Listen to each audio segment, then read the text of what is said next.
Pedagang sayur. Halo teman-teman, selamat siang. Banyak di antara masyarakat ya yang memandang remeh dengan pedagang sayur.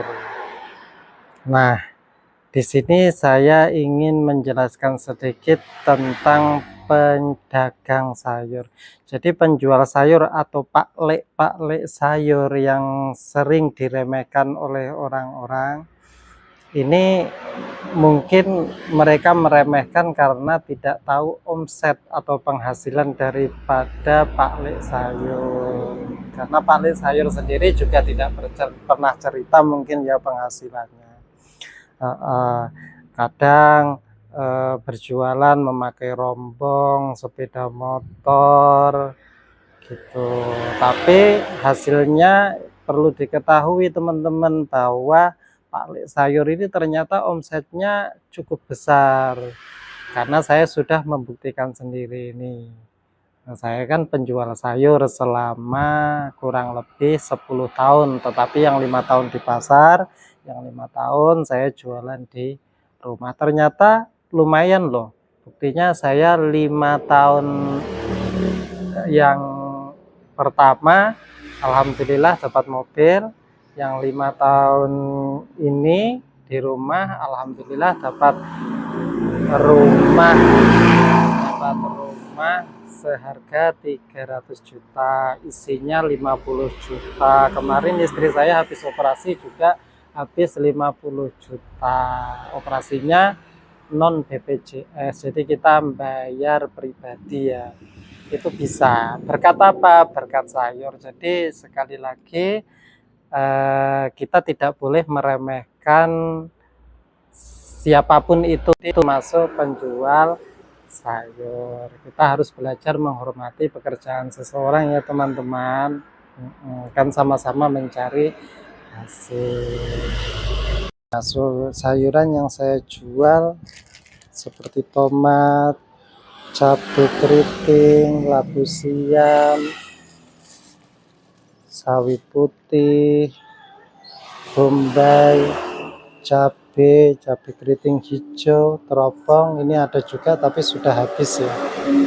Bawang putih, besar-besar sekali bawang putihnya, ini yang super ini. Tentunya harganya juga super. Bawang merah. Nah, timbangannya ini saya memakai timbangan elektrik, karena timbangan elektrik ini melatih untuk kita menjadi penjual jujur, sebab penjual bisa melihat timbangannya, pembeli juga bisa lihat ya.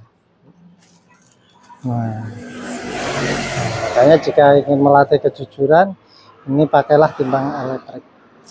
Nah, ini udang vaping. Nah, kenapa sayur-sayur ini tetap dibungkus, tidak dibongkar supaya kelihatan cantik? Nah, ini salah satu trik saya teman-teman, karena Kalimantan ini salah satu wilayah yang terkena garis khatulistiwa, jadi daerahnya lumayan panas. Makanya saya antisipasi, ketika saya lihat cuacanya sedang panas, ini saya bungkusin semua. Nah, kalau saya buncis ini tetap saya tempatin di dalam plastik. Nah, dengan trik saya semacam ini, maka sayur bertahan sampai 3 hari, bahkan bisa sampai 4 hari, minimal 3 hari, tidak layu. Tapi coba saya tumpah seperti ini, maka buncis ini kalau 1 hari tidak terjual maka akan menjadi layu.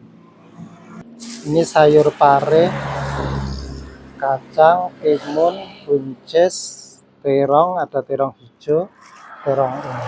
Nah, itulah kenapa selalu saya bungkus dengan plastik. Nanti kalau ada orang beli baru saya buka. Pembeli pertama saya melihat seperti itu kaget. Mereka dikira yang dibungkusin semacam ini sudah pesanan orang, padahal belum ya. Tapi lama-lama alhamdulillah mereka tahu. Ternyata tujuan saya supaya hanya untuk antisipasi supaya tidak cepat layu. Nah, terutama daun-daunan. Nah, harus dibungkus. Jadi saya misalnya beli dari pasar itu 5, saya keluarkan satu persatu. Yang penting ada aja, nanti kalau ada orang tanya tidak ada lagi kah, baru saya ambilkan di kulkas. Yang lainnya saya taruh kulkas semua. Ini salah satu trik untuk meminimalisir kerugian, karena sayur itu satu hari tidak laku maka kita bisa rugi ya. Jadi kita harus punya trik tersendiri supaya kita benar-benar jualannya untung. Nah, ini saya di sini jual ada jagung, ini 8.000 satu bungkus, ada capcay, ini ngeracik sendiri saya ya.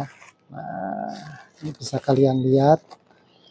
Nah, ini saya ngeracik sendiri. Ada wortel, kembang kol, terus sawi putih, bawang pre, sawi daging, kembang kol, buncis. Lah apa untung? Kok komplit sekali, padahal apa-apa sekarang mahal.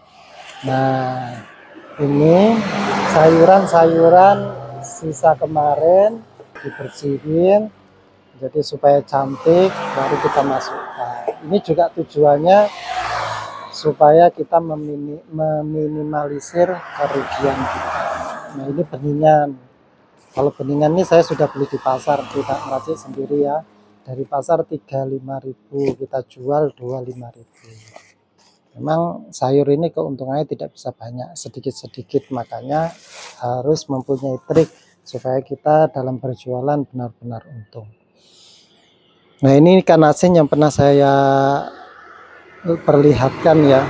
Nah, ini kan asin otek, ini ikan asin gulama sudah mau habis, ini paling laris sendiri teman-teman. Nah, ini otek tanpa kepala. Ini dari pasar modalnya sudah 45.000. Nah, ini gembong ini termasuk favorit juga. Biasanya yang kebanyakan beli orang pasir, katanya kalau ngelihat ikan asin gembong ini mereka tidak tahan guys, tidak tahan, jadi mereka harus beli. Nah, ini gambas, ini ubi. Nah, ubi juga saya bungkus supaya tidak layu, insya Allah ini 3 hari tahan ya kalau sudah kayak gini. Ini labu putih,